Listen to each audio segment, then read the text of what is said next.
And so the gentle lady's time is clearly expired, though her point, if one could be discerned, seems equally exhausted. A slight rustle in the gallery. Not laughter, not yet, just adjustment. Representative Jasmine Crockett looks up, slowly. Not surprised, just processing the frequency. Again. Her mouth forms no smile. Her eyes lock on the chairman. Mr. Chairman, my point was not exhausted. It was interrupted. As it has been. Repeatedly. The chairman leans into his microphone, a practiced smile playing on his lips. Confidence radiating, or maybe just entitlement. Now, Representative Crockett, let's adhere to the rules of decorum and time. We all have schedules. Other members wish to speak. He gestures expansively, taking in the room, the other members shifting slightly, avoiding direct eye contact. Jasmine's gaze doesn't waver, it pins him. The rules, Mr. Chairman. Are the rules applied equally? Or are they tools, used selectively, to silence certain voices, certain questions?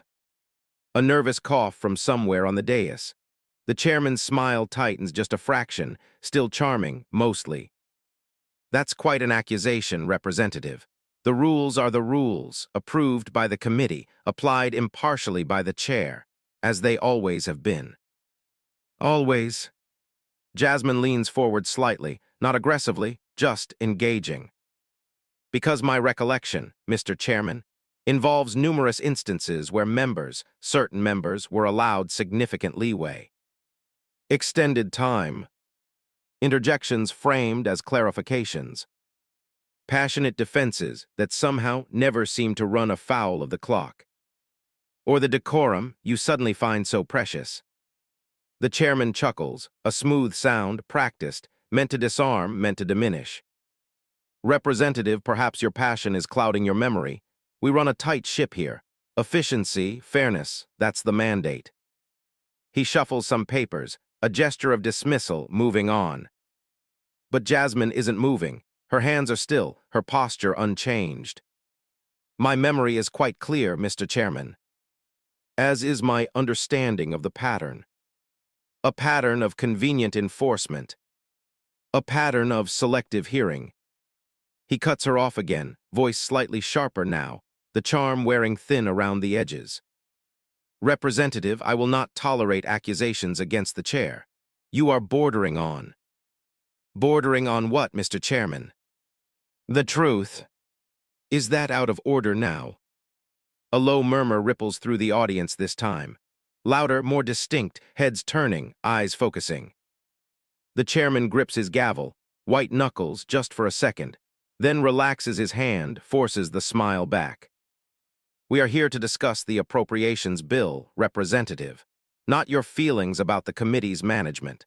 Please confine your remarks to the subject at hand, if you have any relevant points remaining within your expired time. The sarcasm drips, intended to sting, intended to put her back in her box. Jasmine blinks once slowly. My feelings, Mr. Chairman, are irrelevant, though perhaps yours are not. My point, which I will restate plainly, since it seems to require it, concerns the allocation of funds in Section 4B. Funds designated for community legal aid services, which this committee seems intent on gutting, despite the clear evidence of need, despite the testimony we heard last week, testimony you dismissed as anecdotal. The chairman shifts, uncomfortable. He glances at the ranking member, a silent plea for backup, none comes. That testimony was considered, Representative, along with all other relevant data. The committee has made a difficult decision based on fiscal responsibility. Fiscal responsibility, or fiscal indifference, to the people who rely on those services. People in my district. People this committee ostensibly serves. He raises a hand, stop. That's enough, Representative Crockett. Your time was long gone, and now your relevance is following suit. We have other members waiting. Mr. Henderson, you are recognized for 5 minutes. He turns pointedly away from her, A deliberate snub. Jasmine remains seated, watching him, watching the next member prepare. The air crackles, something shifted. The dismissal didn't land right. The audience is still, watching her, waiting. What just happened wasn't just about time expiring. It was about power being asserted and being subtly, quietly questioned. The seed is planted. The first crack appears. The chairman continues, addressing Mr. Henderson, but his eyes flick back to Jasmine. Twice. She hasn't moved, hasn't looked away, just watches calmly. Mr. Henderson clears his throat, begins his remarks about agricultural subsidies. A world away from legal aid. Deliberately chosen contrast, perhaps. The room tries to settle back into routine. The rhythm of hearings, statements read, questions posed politely. But the tension remains, centered on the still figure of Jasmine Crockett. She isn't sighing, isn't fidgeting, isn't packing her things. She's observing, calculating. The chairman feels it, the attention divided, the undercurrent. He leans towards his aide, whispers something. The aide nods, looks briefly, nervously at Jasmine. Another member asks Mr. Henderson a question. The proceedings drone on. But Jasmine's quiet presence is louder than the testimony. She makes a small note on her pad, one line. Then sets the pen down, gently. The chairman laughs at a weak joke Mr. Henderson makes. A little too loud, a little too forced, trying to reclaim the atmosphere. It falls flat, the audience doesn't join in. They're watching the silent exchange, or lack thereof.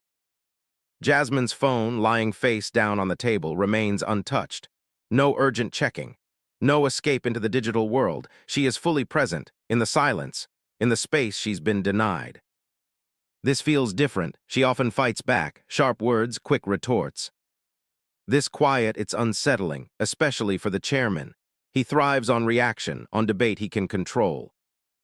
Her silence offers nothing to grasp, nothing to ridicule.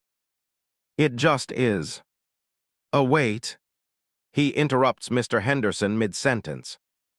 Mr. Henderson, thank you, fascinating point on soybean tariffs, really. But I feel the need to revisit a matter of procedure, for the record. He turns back towards Jasmine, avoiding direct eye contact now, addressing the room or perhaps the C-SPAN cameras. It is imperative that members respect the chair's rulings.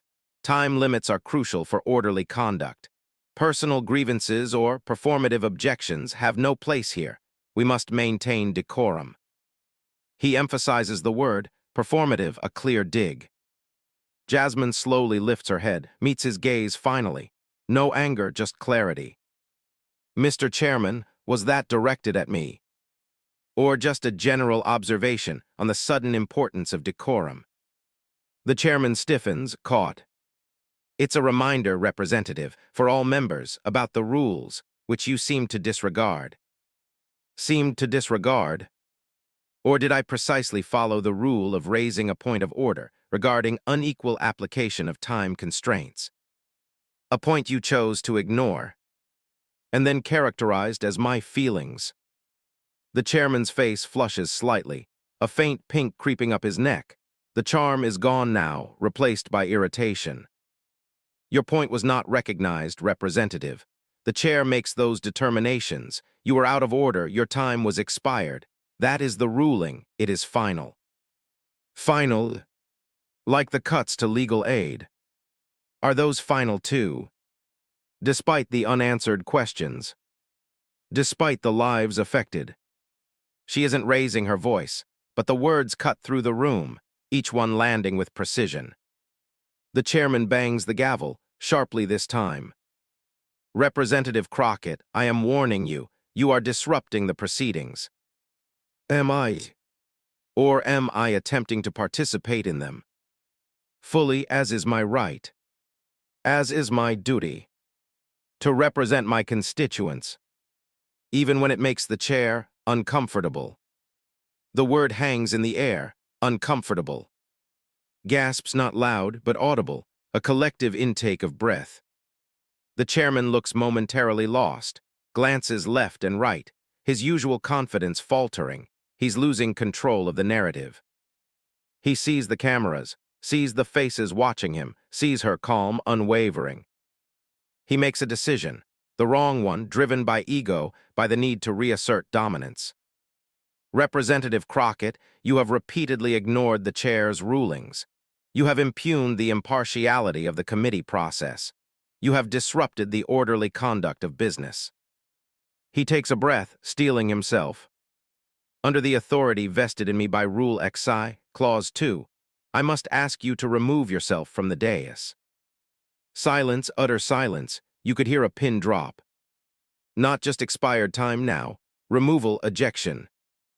Jasmine doesn't react immediately. She holds his gaze, lets the weight of his words sink in, lets the audience absorb the escalation. Remove myself. Mr. Chairman, for asking questions, for pointing out inconsistencies, for doing my job.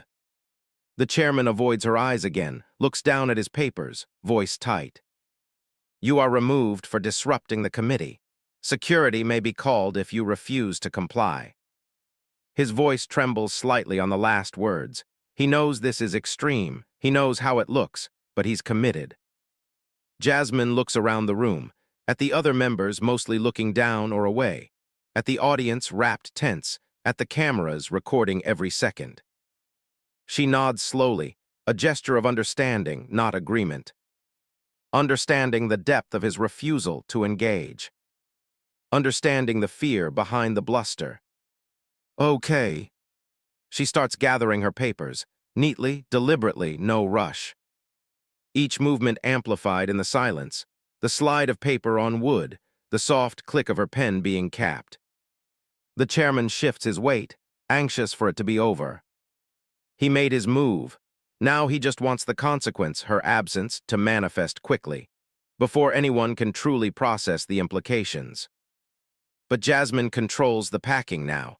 Her quiet movements dictate the rhythm of the room. She takes a sip of water, sets the glass down carefully, makes eye contact with a young staffer in the audience, someone she recognizes from a legal aid clinic back home. A small, almost imperceptible nod passes between them, a silent promise. The chairman clears his throat, impatient, trying to regain momentum. The committee will stand in recess for 5 minutes while the gentle lady complies. He bangs the gavel again, less firmly this time, almost uncertainly. But Jasmine isn't leaving, not yet. She stands up smoothly, adjusts her jacket, looks directly at the chairman. Her voice drops slightly, not in volume but in tone, becoming intensely personal yet utterly clear for the whole room to hear. Mr. Chairman, before I leave this performance of legislative duty, I have one final observation. He starts to interrupt, gavel half raised. Gavel down, recess. But she speaks over him, calmly, unstoppably. You speak of rules, decorum, order. Yet you preside over a process designed to strip resources from the most vulnerable. You wield procedure like a shield, to hide behind, while families in my district wonder how they'll face eviction without counsel. While veterans can't access the benefits they earned because the paperwork is overwhelming and the help is disappearing. Her voice trembles just slightly, not with weakness, with passion, controlled, focused. She takes a step back from the table, ready to leave, but she pauses, turns back slightly. This isn't about decorum, Mr. Chairman. It never was. You talk about fiscal responsibility. Let me tell you what real responsibility looks like. It looks like the single mother working 2 jobs who still finds time to volunteer at the food bank. It looks like the teacher buying supplies for her students out of her own pocket. It looks like the folks I represent. People who understand accountability because they live it every single day. The chairman is beet red now, trying to speak, but she continues, her voice resonating in the stunned silence. You asked me to leave because I disrupted the proceedings. But the real disruption, the real breakdown of order, happens when people in power use the rules to protect themselves, instead of the people they're supposed to serve. She looks directly at him, no blinking. That habit you have, of interrupting women, especially black women, when they're making a point you don't like. It's noted. It's documented. And it's not just about decorum. That's not a critique, Mr. Chairman. That's a warning. Silence, absolute deafening silence. The air crackles, the word warning hangs there, undeniable, unforgettable. Jasmine turns, walks away from the dais, measured steps, head held high. She doesn't look back. Doesn't need to. The shockwave follows her. The camera stays on the chairman, frozen, gape-mouthed for a split second before he catches himself, his carefully constructed facade shattered. He bangs the gavel weakly, recess, recess. His voice cracks. Nobody moves. All eyes are either on Jasmine's retreating back or the chairman's crumbling composure. He looks desperately towards his ranking member, who stares stonily ahead. No rescue coming from there. His aide leans in, whispers frantically. He waves the aide away, annoyed, lost. The audience begins to murmur, low at first, then growing louder, not angry, stunned, processing, replaying her words. That's not a critique, that's a warning. The power dynamic in the room has irrevocably flipped. He holds the gavel, the title, the authority, but he has lost the room, lost the respect. Jasmine reaches the exit, pauses briefly at the door, exchanges a look with the legal aid staffer again, a look of grim determination, then she's gone. The chairman stands abruptly, shuffles papers noisily, avoids looking at anyone. We will resume in 5 minutes, exactly 5 minutes. He practically flees the dais through a side door. The cameras zoom in on the empty chair where Jasmine sat, then pan across the faces in the audience. Wide eyes, people whispering to each other, shaking their heads slowly. Someone pulls out their phone, starts typing furiously, then another, and another. The 5-minute recess stretches to 10, then 15. Members of the committee confer in hushed tones. Some look angry, some look thoughtful, reconsidering. The hashtag starts appearing online almost instantly. #that's a warning. Clips are already circulating, cut down to the final exchange. Her calm delivery, his sputtering reaction, her deliberate exit. The C-SPAN feed becomes the source material for 1,000 instant analyses. On X, the video explodes. Quote tweets pile up. Did she just? The audacity, the truth. Chairman visibly shaking. This is what happens when procedure meets reality. Jasmine Crockett just ended that man's career with a sentence.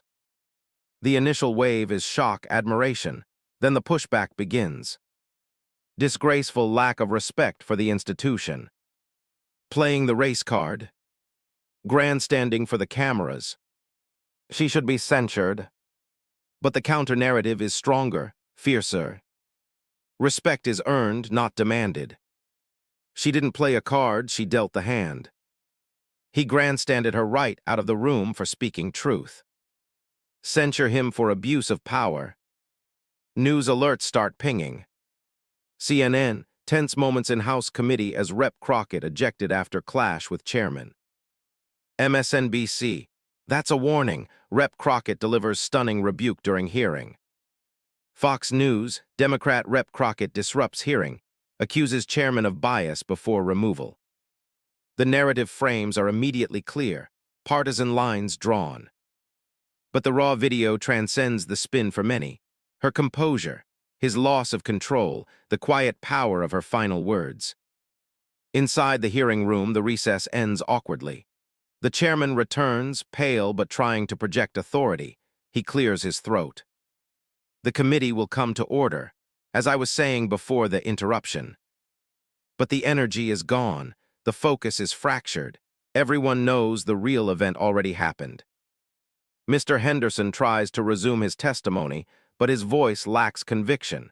He keeps glancing towards the empty chair. Other members ask perfunctory questions, going through the motions. The air is thick with unspoken thoughts. The power Jasmine wielded wasn't in the volume of her voice, but the weight of her truth, and the silence that followed it. A silence that now fills the room, punctuated only by the hollow sound of procedure. Jasmine walks down the long marble hallway, alone. The echo of her footsteps seems loud in the sudden quiet after the hearing room. She doesn't feel triumphant, she feels drained and resolute. She remembers Mrs. Davison, from back home, facing eviction, paperwork stacked high, confused, scared. The legal aid lawyer, funded by the very program they were just debating, was her only hope. Jasmine had sat with her last month, heard her story, promised to fight. That promise fueled the confrontation, gave weight to the controlled anger. The chairman's dismissive tone wasn't just about procedure. It was about dismissing Mrs. Davison, and thousands like her. Her phone buzzes incessantly in her pocket. She ignores it for now, needs a moment. She stops by a window, looks out at the Capitol dome. Symbol of democracy, symbol of what exactly? Orderly debate, or entrenched power protecting itself. She thinks about the warning. It wasn't planned, it just came out, the culmination of years of seeing the same patterns, microaggressions dressed up as rules, bias masked by procedure. Charm used as a weapon, especially against women, especially against black women. She remembers her first campaign, the coded language used against her, too ambitious, not experienced enough, doesn't know her place. She learned early that shouting rarely worked. It fulfilled their expectations, confirmed their biases. Quiet precision, unshakable facts, emotional discipline, that was the path, harder, slower, but ultimately more powerful. Today felt different, though. The silence before the storm, the direct challenge, the line drawn. Her chief of staff finds her, face a mixture of worry and excitement. "Congresswoman, your phone, you're everywhere." Jasmine nods slowly, picks up her phone finally, opens X, sees the trending hashtag, sees the clip, sees the instant polarized reactions. "They're missing the point," she murmurs. "What's that?" asks her chief of staff. "It wasn't about him," Jasmine says, looking back towards the hearing room direction. "It was about them, the ones not in the room, the ones whose voices he tried to gavel into silence." She scrolls through the comments, supportive messages flooding in, attacks reinforcing the partisan divide. A notification pops up, a text from Mrs. Davison's legal aid lawyer. "Saw the clip. Thank you, Rep. Crockett. Keep fighting." Jasmine takes a deep breath. That's the signal that matters. "Okay," she says to her chief of staff. "Let's get back to the office. We have work to do." The viral moment wasn't the end. It was just the amplifier. The real fight continues, away from the cameras, in the nuances of policy, in the tireless work of constituent service. But today, something cracked open. A truth was spoken aloud in a place built on carefully constructed narratives. And the echo of that truth was just beginning to reverberate. The next 24 hours are a blur. Media requests flood in. Her office fields calls from morning shows, cable news bookers, international press. She declines most, issues a simple written statement. "I stand by my remarks. The focus should remain on the critical need for community legal aid services and the importance of fair and equitable application of committee rules for all members, regardless of their background or the issues they champion." No attacks, no gloating, just reiterating the substance, refusing to be drawn into a purely personal spat. Online, it's a different story. The clip is remixed on TikTok.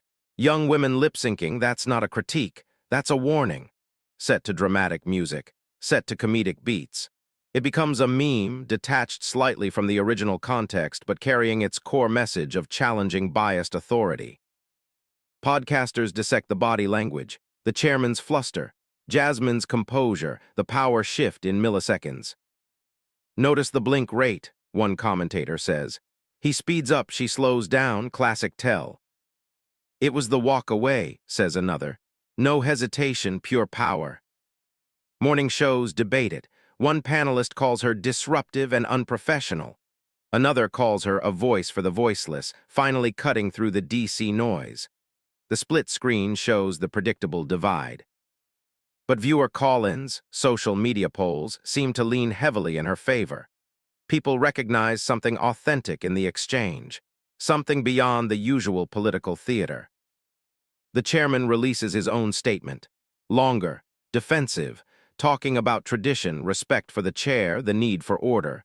He claims his words were taken out of context. He emphasizes his long record of fairness. It doesn't land well, sounds weak against the stark visual of the clip.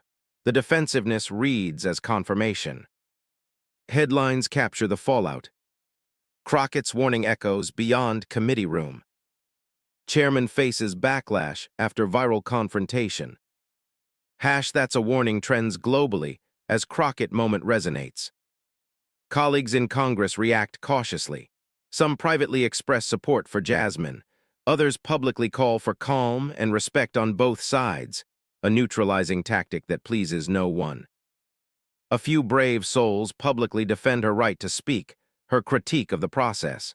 They face immediate pushback from the chairman's allies. The committee website is flooded with comments, mostly supporting Jasmine, demanding the chairman apologize or step down from his leadership role. Someone digs up old footage, other instances of the chairman cutting off female members, minority members, creating a montage. It goes viral too. Context matters, pattern matters. Jasmine watches it all from her office, working on amendments, taking calls from constituents, doing the job. She knows the viral fame is fleeting. Today's hero is tomorrow's target. But the conversation has shifted. The unequal application of rules, the casual dismissal of certain voices, it's out in the open, harder to ignore. Her staff brings in lunch. They eat together, talking strategy, not about the viral moment, about how to leverage the new awareness, how to push for the legal aid funding, how to ensure fair debate moving forward. A senior member of her party calls, offers support and a piece of advice. You have the microphone now, Jasmine. Use it wisely. Don't let them make it just about the drama. Keep it on the substance. Jasmine nods, listening. That's the plan, Madam Chair, always has been. The brief flashback to Mrs. Davison, her worried face, her quiet dignity, that's the anchor, that's the substance. The chairman might have the gavel, but Jasmine has the narrative for now. And the warning still hangs in the air, unanswered, resonating. Weeks turn into a month, the initial frenzy dies down. The news cycle moves on, other outrages erupt, other personalities clash. But something has changed, subtly, palpably. In committee hearings, the chairman is different, more hesitant, quicker to grant time extensions, especially to junior members, female members, minority members. He seems aware, watched. He avoids direct confrontation. His jokes fall flat, lacking the old confidence. The charm feels forced, brittle. He still holds the position, still controls the agenda, but the aura is diminished. The unquestioned authority is gone, replaced by a careful, almost anxious adherence to perceived fairness. Other members seem more willing to challenge him too, raising points of order, questioning procedural calls, referencing the need for equitable treatment, coded language everyone understands. Jasmine doesn't gloat, doesn't reference the incident. She comes to hearings prepared, makes her points calmly, factually, holds her ground when necessary but without the fireworks. She doesn't need them now. The quiet respect she receives from many colleagues is more telling than any public apology would have been. A nod in the hallway, an invitation to collaborate on legislation, a deference in debate. The legal aid funding issue isn't magically resolved. The fight continues, but her position is stronger. Her arguments carry more weight. People listen differently now. The online echo continues, albeit fainter. That's a warning, pops up occasionally in unrelated contexts, a shorthand for calling out bias, a reminder of the moment a quiet voice cut through the noise. Think pieces appear, analyzing the Crockett moment as a case study in modern political communication. How restraint can be more powerful than rhetoric. How viral moments can expose systemic issues. There's no victory parade, no triumphant press conference. Just the steady rhythm of work, bills drafted, constituents served, meetings attended. One afternoon, Jasmine is walking towards the House floor for a vote. The chairman is walking the other way. They approach each other in the otherwise empty corridor. For a moment it's tense. What will happen? An awkward nod, a deliberate ignore. The chairman stops, looks at her directly. Not angry, not charming, just neutral, maybe slightly weary. "Representative Crockett," he says, his voice quiet. "Mr. Chairman," she replies, equally quiet, calm. He hesitates for a second, then gives a small, almost imperceptible nod, and walks on. It wasn't an apology, wasn't an admission, but it was acknowledgement, a recognition of the shift, a silent understanding. Jasmine continues towards the floor, the interaction barely registering on her face, composed, focused on the vote ahead. The camera lingers on her back for a moment, then pulls back, showing the vast, ornate hallway, a place of power constantly negotiated, constantly redefined. The final shot is of Jasmine celebrating. It's of her working, head down, studying a bill, occasionally looking up, listening intently to a colleague. The fire is still there, visible in her eyes, but banked, controlled, ready for the next fight. The resonance isn't in the drama, it's in the quiet continuation of purpose. The warning delivered, the point made, the work enduring. The silence, once hers in protest, now belongs to the space around her, filled not with tension but with the quiet hum of earned respect. The echo fades, the work remains.